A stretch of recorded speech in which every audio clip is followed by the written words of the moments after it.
சங்கீதம் 11:7 கர்த்தர் நீதி உள்ளவர். கர்த்தர் நீதி உள்ளவர். அவர் நீதியின் மேல் பிரியப்படுகிறார். நீதிமான்களையோ ஆசீர்வதிக்கிறார். நீதிமொழிகளில் உள்ள 30 ஆசீர்வாதங்கள். நீதிமான்களை கர்த்தர் ஆசீர்வதிக்கிறார். எனக்கு அருமையானவர்களே, இயேசு கிறிஸ்துவின் இரத்தத்தால் கழுவப்படுகிறவர்கள், இயேசுவை தங்கள் உள்ளத்தில் ஏற்றுக்கொள்கிறவர்கள் நீதிமான். அந்த நீதிமான் அவனை நித்திய ஜீவன் கொடுக்கும்படியாக, பரலோகம் கொடுக்கும்படியாக ஆண்டவர் ஒரு பெரிய திட்டத்தை வைத்திருக்கிறார்.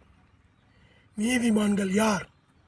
இயேசுவை ஏற்றுக்கொண்டவர்கள், இயேசுவின் இரத்தத்தால் கழுவப்பட்டவர்கள், இயேசுவின் அறையப்பட்ட சிலுவையில் அறையப்பட்ட இயேசு கிறிஸ்துவை விசுவாசிக்கிறவர்கள்.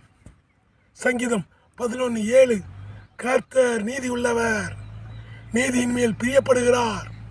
நீதிமானுடைய சந்ததி ஆசீர்வதிக்கப்படும். நீதிமானுடைய வேர் கனி கொடுக்கும்.